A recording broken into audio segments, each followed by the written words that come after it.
दोस्तों नमस्कार। आशा है कि आप अच्छे होंगे। आपका दिन खुशी से गुजरे, इसी के साथ हम इस वीडियो का शुभारंभ करते हैं।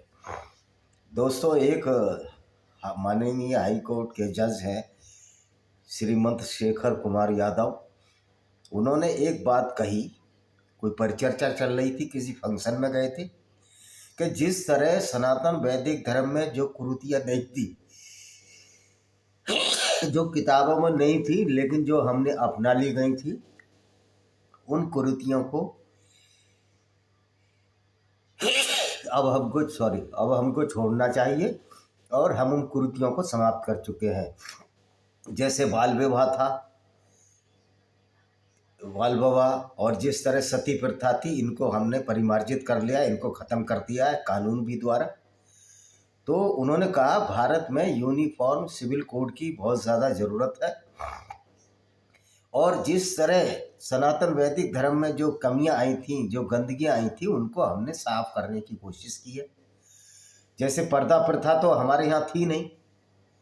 ये पर्दा प्रथा भी इस्लाम ने जब आक्रमण किया हमारे यहाँ, तो पर्दा प्रथा इसलिए आई कि इस्लामिक आक्रमणकारी हिंदुओं की बहू बेटियों को उठाकर ले जाते थे। इसके बहुत सारे उदाहरण हैं, और इसलिए ले जाते थे कि इस्लाम में गैर मुस्लिम औरतों को लूटने की आज़ादी है, और उसके साथ वो गलत कार्य किया करते थे, जिसकी वजह से भारत में जौहर प्रथा भी प्रारंभ हुई। तो आज ना तो कहीं जौहर हो रहा है, ना कहीं आज पर्दे पर जोर दिया जाता है। तो पर्दा खूबसूरत औरतों को छिपाने के लिए ये पर्दा प्रथा चली, क्योंकि जितने भी इस्लामिक आतंकवादी आए, आक्रमणकारी आए, इस्लामी आतंकवादी ही कहिए, क्योंकि इस्लाम आतंकवादी सिखाता है, तो वो लोग इस तरह के कार्य किया करते थे, जिसकी इजाज़त इनका कुरान और इस्लाम भी देता है। और मोहम्मद साहब भी स्वयं इस तरह के कार्य किया करते थे, जब उन्होंने बनु कुरैजा की यहूदी औरतों को लूटा और उनको नजद के बाज़ारों में बेच दिया। नजद एक हाई एल्टीट्यूड एरिया है, पठार टाइप है, ऊंची भूमि, जो आजकल मध्य सऊदी अरबिया में पड़ता है। तो शेखर कुमार यादव ने कहा इस्लाम में भी ये परिमार्जन होना चाहिए, इस्लाम की भी जो गलतियां हैं, जो गंदगियां हैं, उनको साफ कर देना चाहिए, जो खासतौर पर कुरान में है।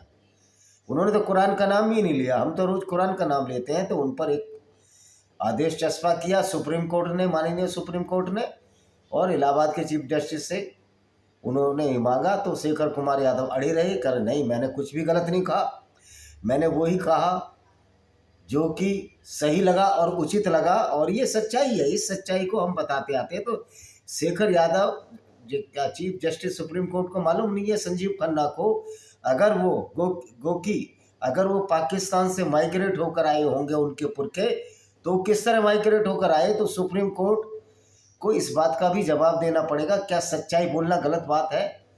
क्या कहीं सुप्रीम कोर्ट की गाइडलाइन है कि सच्चाई ना बताई जाए? तो सुप्रीम कोर्ट भी जनमानस की भावना से और समाज से बड़ा नहीं हो सकता। ये हमारे माननीय जज संजीव खन्ना जी को समझ लेना चाहिए। सबसे बड़ी जज पब्लिक होती है, और सुप्रीम कोर्ट का कार्य है गलत कार्यों को रोकना, उन अपराधियों को सजा लेना।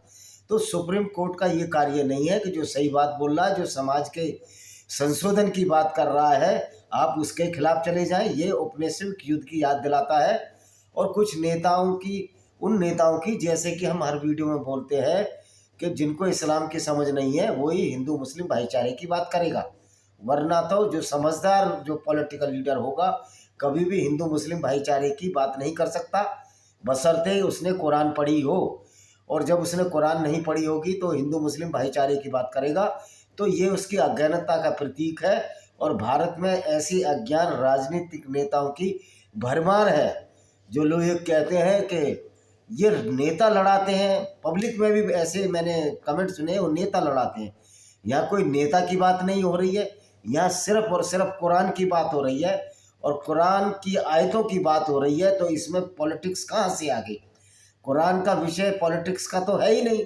कुरान तो उन लोगों की किताब है जो इसको कुरान शरीफ, कुरान करीम और कुरान मजीद न जाने क्या क्या कहते हैं। गो कि कहीं भी कुरान में शराफत का नाम निशान भी नहीं है। तो भाइयों, तो शेखर कुमार यादव अपनी बात पर कायम है, और हमें उनका समर्थन करना चाहिए, क्योंकि हर सही बात का अगर हम समर्थन करते हैं तब अच्छे व्यक्ति हैं। अगर हम किसी सही बात का विरोध करने लगते हैं, चाहे वो सुप्रीम कोर्ट के चीफ जस्टिस संजीव खन्ना हो, निश्चित तौर पर वो मानवता के खिलाफ एक कदम उठाने जा रहे थे। ये तो हम और आप लोगों की ताकत है, दुनिया के सारे गैर मुस्लिमों की और मानवतावादी और उन मुसलमान भाइयों की भी ताकत है जिन्होंने इस्लाम छोड़ दिया, जो एथिस्ट है, और उनकी भी ताकत है जो इस्लाम में बने हुए हैं लेकिन इस्लाम को सच्चा दीन नहीं मानते। वरना तो पता नहीं क्या क्या क्या हो जाए। तो भाइयों, क्या हम इसी तरह से गलत लोगों का निशाना बनते रहें, गलत लोगों की टिप्पणियों का निशाना बनते रहें? जिस प्रकार की शेखर कुमार यादव जो चीफ जस्टिस है, हाई कोर्ट के जस्टिस हैं, उनको बनाने की कोशिश की गई। और खुशी की बात है, शेखर कुमार यादव ने सच्चाई बोलने का साहस दिखाया और वो आज अपने स्टैंड पर कायम है कि इस्लाम में सफाई होनी चाहिए, इस्लाम का यूनिफॉर्म होना चाहिए। जब इस्लाम को रिफॉर्म मोहम्मद बिन सलमान मदरसे बंद कर सकते हैं, छोटे बच्चों को हज में जाने से रोक सकते हैं, वहाँ रिफॉर्म हो गए हैं, वहाँ इस्लाम की सारी गंदगियों को जब बाहर निकाला जा रहा है, क्या भारत में इसी तरह की आतंकवादी गतिविधियों की सराहना की जानी चाहिए कि कुरान की आयतें पढ़कर ही लोग मोस्टली आतंकवादी बनते हैं और जो शिक्षा दी जाती है मदरसों में वो कुरान की शिक्षा दी जाती है। बहुत भले ही मौलाना लाख शोर मचाएं कि हम तो कुरान की शिक्षा देते हैं, मदरसे में कुछ नहीं सिखाया जाता, तो कुरान की शिक्षा ही तो क्या सिखाती है? कुरान की शिक्षा ही तो गैर मुस्लिमों से नफरत और भेदभाव सिखाती है। तो आइए, जैसा कि हमने कल आयतें पढ़ी थी, अल-तौबा आयत चैप्टर 9 सूरा की जो आयत नंबर है, और ये कुरान में मेरे से पूछ रहा था कि कितने पारे में कुरान बांटी है। भाई, कुरान को 30 हिस्सों में बराबर बराबर बांटने की कोशिश की गई है। तो इसमें कुरान में चाहे 30 पारे हों और 114 अध्याय हों और 6666 या 6324 जो भी आयतें हों, क्योंकि कई छोटी छोटी आयतें हैं जिनका कोई मीनिंग नहीं है, उनको कंपाइल करें तो आयतें कम हो जाती हैं। तो भाई, कुरान का संदेश तो वही रहेगा, गैर मुस्लिमों के खिलाफ नफरत भरा। तो पारे और मुर्दे को कैसे नहलाया जाता है, जैसे साजिद रशीदी कहते हैं, ये सब तो बेतुकी बातें हैं। ये टेक्निकल बात, ये इन अगर मुर्दे को कैसे नहलाया जाता है किसी को नहीं पता, तब भी क्या इस्लाम सच्चा साबित हो जाएगा या कोई अन्य भी की हो जाएगा? जो सच्चाई है वो ये है कि इस्लाम नफरत और भेदभाव की पॉलिसी अपनाता है। बात उसमें होनी चाहिए। वो डॉक्टर पंडित महेंद्र क्या नाम है उनका, महेंद्र पाल आर्य से साजिद रशीदी पूछे मुर्दे को कैसे नहलाया जाता है, वो तुम्हारी किताब में लिखा है कि महेंद्र पाल आर्य जो मस्जिद के इमाम रहे हैं, उनको पता नहीं है मुर्दे को कैसे नहलाया जाता है। कौन सी तोपचंद की बात हो गई मुर्दे को नहलाने की? तो बात को ये इसी तरह मौलाना और भारत में जितने भी मुल्ला हैं ये घुमाने की कोशिश करते हैं, जबकि कुरान की जो सच्चाई है वास्तव में वो नफरत भरी, हिंसा भरी है और गैर मुस्लिमों के खिलाफ एक बहुत बड़ा षड्यंत्र है जो 1400 साल पहले इनके सो कॉल्ड तथाकथित पैगंबर रसूलुल्लाह सल्लल्लाहु अलैहि वसल्लम ने रचा। उसी षड्यंत्र को छिपाने के लिए प्राय झूठ बोलते हैं, कहते हैं कि आपने कॉन्टेक्स्ट नहीं पढ़ा, आपने शुरू से नहीं पढ़ी, आपने आखिर से नहीं पढ़ी, आपको अरबी नहीं आती। वो अरबी आना ना आना कोई मतलब की बात नहीं है, और अरबी भी कोई ऐसी लैंग्वेज नहीं है। मैं तो कहता हूँ हिंदुओं को अरबी की पढ़ाई जरूर पढ़नी चाहिए, ड्यूलिंगो ऐप पर पढ़नी चाहिए, किताब खरीद लेनी चाहिए। अरबी भी कोई ज़्यादा मुश्किल काम नहीं है, उसमें आका डंडा अरबी में हिंदी जैसा ही होता है, थोड़ा बड़ा होता है। रे और दे में बहुत ज़्यादा फर्क नहीं है। अगर थोड़ा दोनों डंडों को हुक की तरह बनाओ तो दे हो जाता है, और उनको हुक को दोनों को चौड़ा दो तो रे हो जाता है। कोई ऐसी फारसी की आंख नहीं है। संस्कृत और हिंदी से कोई क्लिष्ट और दुरू भाषा नहीं है सीखने के लिए। जब हम हिंदी सीख सकते हैं, हम संस्कृत सीख सकते हैं, तो ये अरबी कौन सी खेत की मूली है? ये तो गाजर भी नहीं है। तो देखिए, वो कुरान की कुछ आयतें जो लोगों को भरमा रही हैं, लोगों को परेशान करती हैं, उनको सुनाते हैं। तो आज चैप्टर 9 सूरा अल-तौबा आयत नंबर 31 से हम शुरू करते हैं। उन्होंने अल्लाह से हटकर अपने धर्म ज्ञाताओं और संसार त्यागी संतों मरियम के बेटे ईसा को अपना रन बना लिया। अब मोहम्मद को पता नहीं क्या खुजली थी। अब कोई ईसाई अगर मरियम के बेटे को ईसा को अपना रब बनाए कि भाई ये तो मेरा भगवान है, कह दे, हम भी कह देते हैं ना। कोई भला आदमी होता है, किसी ने अगर अस्पताल में ले जाकर उसकी जान बचाई तो कौन भगवान हुआ? एक डॉक्टर तो बट नेचुरल। भगवान के स्वरूप ही मानेंगे ना हम उनको। अगर डॉक्टर ने हमारा अच्छा इलाज किया तो उन्होंने हमारी जान बचाई, और दूसरा व्यक्ति जो उनको वहाँ अस्पताल ले गया टाइम से, वो चलने फिरने की हालत में नहीं थे, तो वो तो भगवान है ना। तो जीसस ने तो मेरे ख्याल मोहम्मद से ज़्यादा अच्छा संदेश तो जीसस ने दिया था। जीसस ने तो कोई लड़की नहीं बेची थी। जीसस ने तो कत्लो गारत भी इतना नहीं मचाया जितना मोहम्मद साहब ने मचाया। गो कि बाइबल में भी वही हिंसा है, तीनों अब्राहमिक धर्म हिंसा का परिपालन करते हैं। लेकिन जो औरतों को लूटना, औरतों को बाजारों में बेचना जो मोहम्मद ने अपनाया, तो उससे अच्छा है वो अपने ईसा को अपना रब बना रहे हैं। एक मोहम्मद से एक अच्छे व्यक्ति को, कैरेक्टर को, जो 35 या 36 साल की उम्र में मर गया, उसको अपना रब मान रहे हैं। तो इस्लाम को क्या चुल रहे हैं, मोहम्मद को क्या चुलती, क्या बीमारी थी इनको। हालांकि इनके सिवाय कोई आदेश नहीं दिया गया था कि अकेले इष्ट पूजा की बंदगी करें। वो कहते हैं कि वो अकेले इष्ट की बंदगी करते, यानी कि यहोवा जो परमेश्वर है या अल्लाह की बंदगी की बात है, यहोवा की नहीं।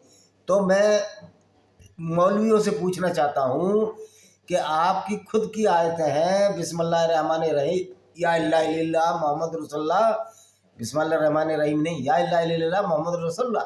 तो आप क्या अल्लाह की डायरेक्ट पूजा करते हो? आप अल्लाह की डायरेक्ट इबादत करते हो? आप तो पैगंबर के बिना तो आपका अल्लाह आधा दौड़ रहा है, क्योंकि पैगंबर को ही आयतें भेजी उसने। अल्लाह ने जो एक काल्पनिक अल्लाह है, तो अल्लाह के बिना तो, तुम्हारे पैगंबर के बिना तो अल्लाह आधा अधूरा है। उनने कहा रसूल मानो इसको। तो कहाँ तुम्हारा एक ईश्वर एक अल्लाह की पूजा कर रहे हो? अल्लाह से ज़्यादा तो तुम पैगंबर मोहम्मद को चल रहे हो, उसके सुन्नत उसकी मानते हो। तो ये जो झूठ बोला जा रहा है कि अपना अपना कड़वा कड़वा गप गप और थूथू, और भाई कोई पूजा करे तुमको क्या चुल रहे, हम पूजा करेंगे, हम मूर्ति पूजे, हम गाय पूजें। हमारा भगवान तो घनश्याम भी हो या हम तो किसी को भी भगवान माने, तुमको क्या दिक्कत है?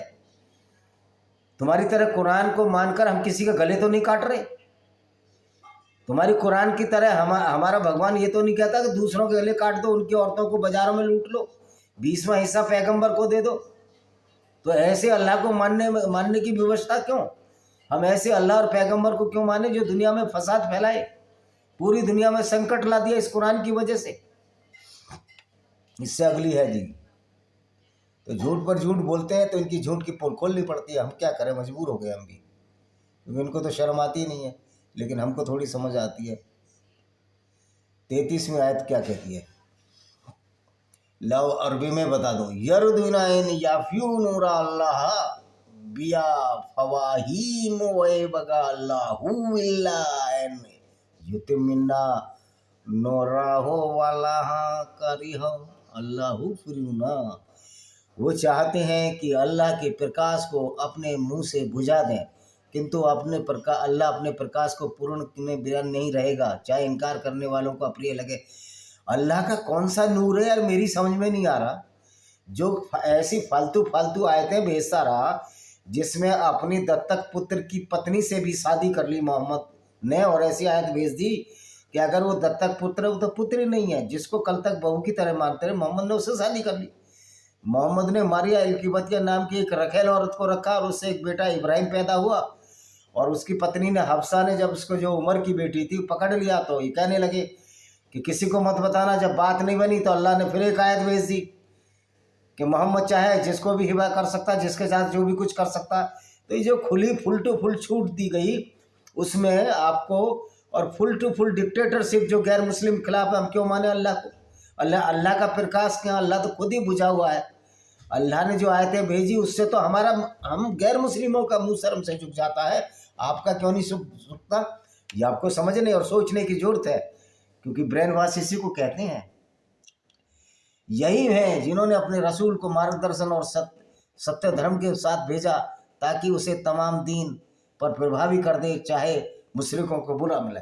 कह रहे यही वही धर्म है जो बिल्कुल सच है, मार्गदर्शन वाला है। तो भाई रसूल को मार्गदर्शन, तो रसूल ने मार्गदर्शन क्या किया?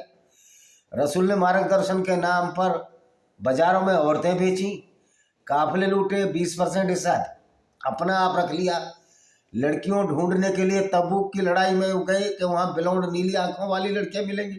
ये तो तुम्हारी हदीसों में लिखा हुआ है, तो इसको मार्गदर्शन कहते हैं।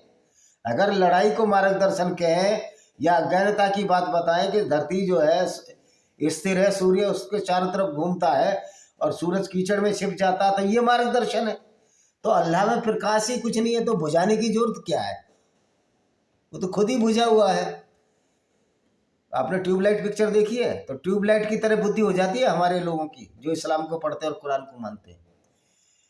35वां क्या कहता है? 34, हे ईमान वालो, अवश्य ही बहुत से धर्म ज्ञाता और संसार त्यागी संत ऐसे हैं जो लोगों को का माल नाहक खाते हैं और अल्लाह के मार्ग से रोकते हैं, और जो लोग सोना और चांदी एकत्र करके रखते थे उन्हें अल्लाह के मार्ग में खर्च नहीं करते, उन्हें दुख यातना की सूचना दे दो। ये कह रहे हैं बहुत से ऐसे संसार त्यागी संत हैं, लोगों का माल नाहक खाते हैं। तो ये क्या आयत मोहम्मद ने अपने लिए उतारी थी? क्योंकि मोहम्मद साहब ही लोगों का माल लूटकर खुद खा जाते थे 20% हिस्सा, तो पैगंबर साहब तो सबसे ज़्यादा माल तो तुम ही खाते थे, तुम पर ये आयत चाल लागू हो रही है। और मोहम्मद साहब ने जो एक बगीचा लूटा था जिसमें मारिया अलकबतिया अपनी एक रखैल को रखा था, जो कॉप्टिक क्रिश्चियन ईसाई थी जो गिफ्ट में मिली थी, वो इतना बड़ा बगीचा था, उसकी इतनी आमदनी होती थी कि आज के ज़माने में अरबों रुपए की होती, तो मोहम्मद उसको अकेले खाते थे और 20% हिस्सा मोहम्मद लिया करते थे। तो भाई तुम खुद लूट रहे हो तो दूसरों को दुख अल्लाह के मार्ग में खर्च नहीं कर, दुखत यातना की सूचना दे दो। दुखत यातना तुम्हें होगी, अल्लाह को ही समझना चाहिए, अल्लाह का ज्ञान होना चाहिए कि मैंने ऐसा पैगंबर पैदा कर दिया जो दुनिया में फसाद फैलाकर और पूरी दुनिया के गैर मुस्लिमों को एक डेथ वारंट दे गया, एक वारंट निकाल गया। तो ये तो अल्लाह को सोचना चाहिए। अल्लाह कहाँ सोचेगा? अल्लाह में तो बहुत बड़ी अज्ञानता भरी पड़ी। जिस दिन उनको जहन्नम की आग में तपाया जाएगा, फिर उनसे ललाटों, उनके पहलुओं, उनके पीठों को दागा जाएगा और कहा जाएगा वही है जो तुमने अपने लिए संचय किया, तो तुम उसका मजा चखो। कह रहा जिस दिन जन्नत जहन्नुम की आग में डलाए जाएंगे गैर मुस्लिम, कोई जहन्नुम में कोई नहीं चला जाएगा। ये सब नौटंकी जो मोहम्मद साहब ने लोगों को बेवकूफ़ बनाने के लिए की थी, ये अरबी लोग भी जानते हैं, सऊदी अरब का प्रिंस भी जानता है, हमारे मुस्लिम भी जानते हैं। ये सब फालतू की बातें हैं, क्योंकि जो लोग बेचारे सही काम कर रहे हैं मुसलमान नहीं है। बस आचार्य रजनीश ने भी कहा कि इस्लाम में अच्छा आदमी होने की शर्त है वो कि बस मुसलमान होना चाहिए, 5 वक्त की नमाज पढ़ना चाहिए, फिर वो चाहे काफिले लूटता रहे पैगंबर की तरह, चाहे गैर मुस्लिमों को इस नाम पर कत्ल करता रहे कि हिंदुस्तान दारुल हर्ब है, युद्ध की भूमि है, यहाँ हिंदुओं को मार मार कर हमें राज करना है। तो ये जो पागलपन भर दिया, इसमें एक बरेली के एक निजामन की बेचारे की हत्या हो गई, वो मुसलमान कह रहा था बरेली में उसके खिलाफ कार्रवाई हुई, बुलडोजर भी चलेगा कि हमें हिंदुओं पर राज करना है। भाई ये सब बात भूल जाइए, आपकी मूर्खता की वजह से आप किसी पर राज नहीं कर पाओगे। और मजे की बात यह है, यूनाइटेड नेशन ऑर्गेनाइजेशन में इस्लामिक कंट्रियों को हथियार देने पर बैन लगा देना चाहिए। और भारत में भी ऐसे लोगों को जिनकी विचारधारा राष्ट्रीय से ओतप्रोत नहीं है, जैसा कि इस्लाम में वर्णित है, उनको भारतीय सेना में भर्ती करने पर रोक लगाने की आवश्यकता है। अब कहेंगे अब्दुल हमीद, ब्रिगेडियर उस्मान लड़े, तो वो तो इस्लाम के हिसाब से मुसलमान ही नहीं थे, वो तो एक अच्छे इंसान थे, और एक अच्छा इंसान कभी मुसलमान नहीं हो सकता। ये बात हम सबको समझ में आ जानी चाहिए। निसंदेह महीनों की संख्या और अल्लाह के अध्यादेश में उस दिन से जब उसने आकाशों और धरती को पैदा किया, अल्लाह की दृष्टि में 12 महीने हैं, उनमें 4 आदर के हैं और वही सीधा दीन है। अतः तुम उन महीनों में अपने ऊपर अत्याचार न करो और मुशरिकों से तुम सबके साथ लड़ो जिस प्रकार सब मिलकर तुमसे लड़ते हो, और जान लो अल्लाह डर रखने वालों के साथ है। कह रहा 4 महीनों में कुछ मत करो, लेकिन मुशरिकों से यानी गैर मुस्लिमों से लड़ते रहो, क्योंकि वो तुम्हारे लिए तुमसे लड़ते हैं। ओ भाई, तुम्हारी कुरान कह रही है ना गैर मुस्लिमों को कत्ल करो, तो क्या अपनी जान की बाजी ना लगाएं? वो अपनी आत्मरक्षा ना कर रहे? आत्मरक्षा करने का तो सबको अधिकार है और करनी भी चाहिए। जो पीढ़ियां कुरान को नहीं पढ़ेंगी, गैर मुस्लिम कुरान को नहीं पढ़ेगा और ये मानेगा कि हिंदू मुस्लिम भाईचारा भारत में हो सकता है और झूठे राजनेताओं के चक्कर में आएगा, तो वो बर्बाद हो जाएगा, उसकी पीढ़ियां बर्बाद हो जाएंगी। और ये राजनेता भी, जो गैर मुस्लिम राजनेता हैं, ये भी इस्लाम का शिकार होंगे, निश्चित तौर पर शिकार होंगे। कई यादवों की हत्या मुस्लिमों द्वारा सिर्फ इसलिए की गई वो काफिर थे। इस्लाम की नज़र में यादव और मुस्लिम का जो गठजोड़ बनाने जा रहे हो, इस्लाम की नज़र में हमारे यादव भाई भी नजस नीचे पोटी जितने गद्दे हैं, उनको भी जहन्नुम के आग में डाला जाएगा। वो कोई अफलातून नहीं है इस्लाम की नज़र में। ना ये दलित और मीम का समीकरण, ये भी कोई अफलातून नहीं है। तुम्हारी वही औकात है जो हम लोगों की औकात है, या किसी हिंदू ब्राह्मण की औकात है, या ईसाई या यहूदी की औकात है। वही औकात इस्लाम की नज़र में दलितों की है और यादव भाइयों की। ये यादव भाइयों को समझ लेना चाहिए यार, कृष्ण वंशी हो आप, किस तरह के गठबंधन, किस तरह की गठजोड़ करने की कोशिश कर रहे हो, जो कि इस्लाम के हिसाब से नापाक है। क्योंकि इसी चैप्टर में पहले मैंने पढ़ी थी आयत, परसों बताया था कि गैर मुस्लिमों को दोस्त ही नहीं बनाना। तो फिर काहे का हिंदू मुस्लिम भाईचारा? ये जो लोग हैं आपको बेवकूफ़ बना रहे हैं राजनेता, ये आपको समझ लेनी चाहिए।